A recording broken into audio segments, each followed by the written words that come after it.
filmed 3/4 of a story time and then deleted it because I thought maybe this isn't that interesting.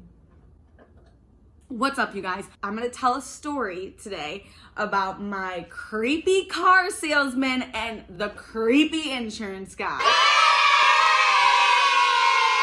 I did a Twitter poll and people wanted to hear about my crazy coworker or the lady that ate my lunch or this story, and everyone voted for the crazy coworker, but I realized that, like, unless I could tell you all the details, it's not really that good of a story. So, like, the year is 2018.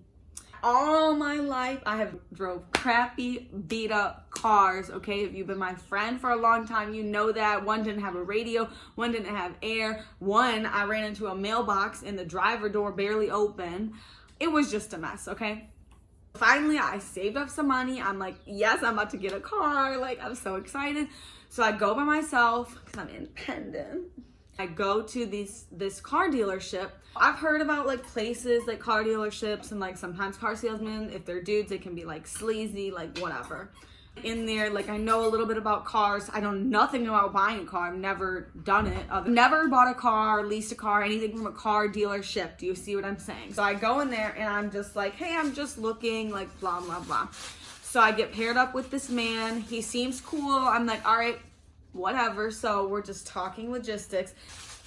I knew walking in that if I got approved, it wouldn't be for this huge amount, okay? So we sit down and he's like, yeah, I don't know, there's not really much I can do for you.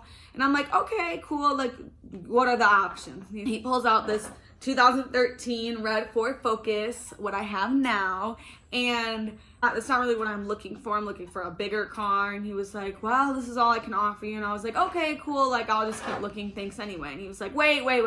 Takes my employment and everything, whatever, we're just talking, he's getting to know me. Turns out, like, we know mutual people, whatever. And I'm like, oh, cool, like, sweet. You're old. I've been giving him all that stuff. He had to leave to go ask his boss something. And he touched me on the shoulder, like so, and said, I'll be right back, okay? So then I'm facing forward and looking at my phone. He comes in behind me, puts his hand on my back and says, oh, Courtney, we're just figuring things out. We go through whatever, and I'm like, okay, thanks. And he's like, well, have a nice day. Like, he got my cell phone number because I thought that was part of the process. You give him all your information, right? Maybe that is what you're supposed to do, but I didn't know that they were allowed to text you. He adds me on Facebook. Okay, like, a little weird, but I accepted because I'm like, I'm trying to get this car. Like, I don't know, is this normal? Like, I genuinely didn't know, like, is this normal? So I tell my mama, and I was like, no, he's probably just being nice, Courtney. Like, it's a small town, whatever. So I'm like, okay, yeah, I'm probably just being crazy. He messages me, Facebook messengers me, and he says, like, hey, have you, like, thought about how much money you want to put down in the car? And I was like, you know, I've kind of changed my mind. I'm just going to keep saving my money for something bigger that I want. And he's like, no, don't give up on me now. We're going to get you the car. Like, you don't want to save up more money. Like, whatever, just trying to talk me into buying this car. I don't know. So, like, I call my mom, obviously, as any adult does, and asks her what to do. And she's like, well, maybe you should, like, buy the car. But if you don't like it's not what you want, like, maybe you should save your money. So I'm like, oh, thanks. I tell him I'm interested. I want him to buy the car. So we go and we test drive the car. It's a little weird because, like, just we're in the car, just me and him. You know, so I just, like, really do a quick, like, turn around, like, in the parking lot and get back to the parking spot because I'm not trying to be in this car. And so then he's like, when do you want to make the purchase? I'm like, okay, well, I have to wait for, like, the next paycheck to come in until I have the amount. He's like, okay, cool, let me know. So I sent him a text, like, hey, I have the money, I'm ready to buy the car. He's like, not there, but, like, so-and-so can help you. And I'm like, oh, thank you, I'm so excited. I signed the paperwork. Then he calls me. So I'm like, and he starts telling me about his personal life and his divorce with his ex-wife and his children and all these things that I'm just like, is there a reason you called me? Like, just kind of like, haha, sorry, like, I didn't know what to say. And he's like, well, I'm glad you got the car. Here's my insurance guy. He will help you out with insurance.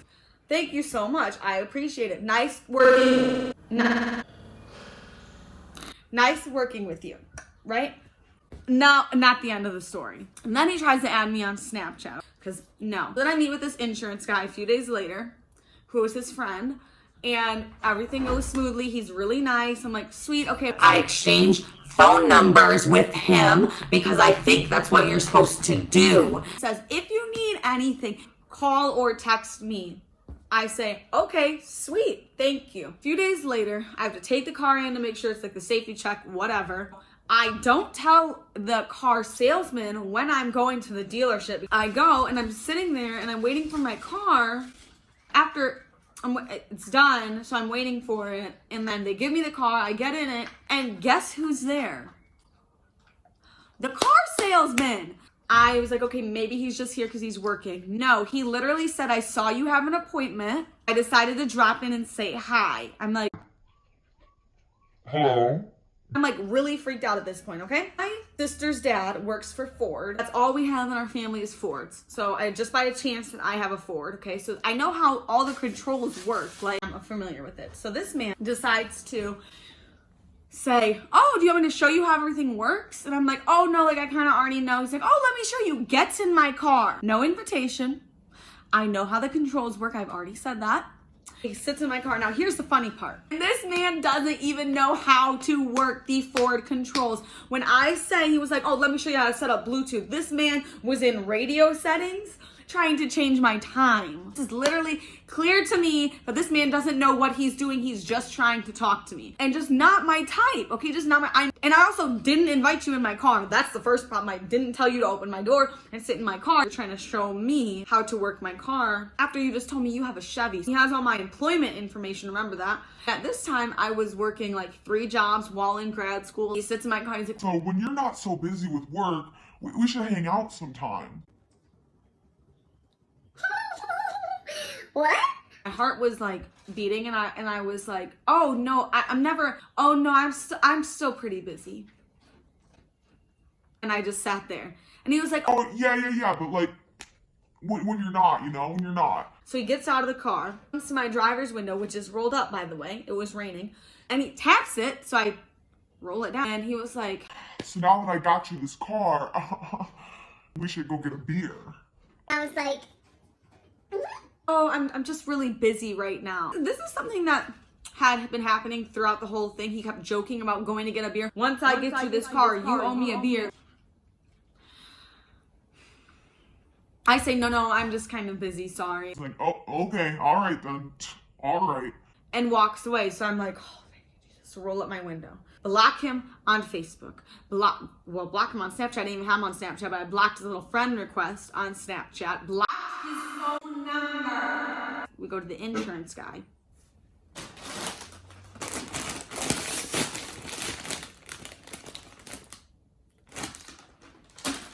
Life goes on, whatever. And the insurance guy will like text me and say, hey, your payment's due, or I'll text him like, hey, can you pause my auto payment because like I ain't got it right now. To my knowledge, I was texting his work phone because that is the number he exchanged with me. I get a phone call one time at 10 p.m. at night. My boyfriend is with me, so I answer, and I was like, hello?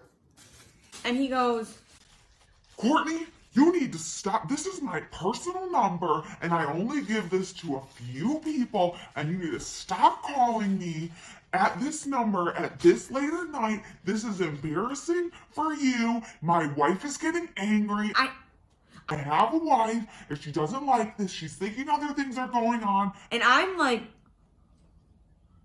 I was appalled. I said, what? You called me.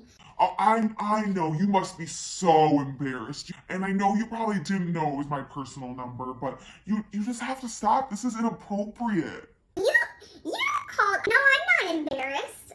You called me. He was like, you know, this is just, it's getting too much. Like, you need to text my work number, call the office if you have a problem. Don't call me. My wife is concerned. I was like, I hang up. Insurance guy's friends with the car salesman, okay? They're friends, very close friends. That's why he referred me to this man. Clearly, they're of the same breed. I immediately called the insurance company's, line to report the out of him. Your wife should leave you. You're so wrong for that.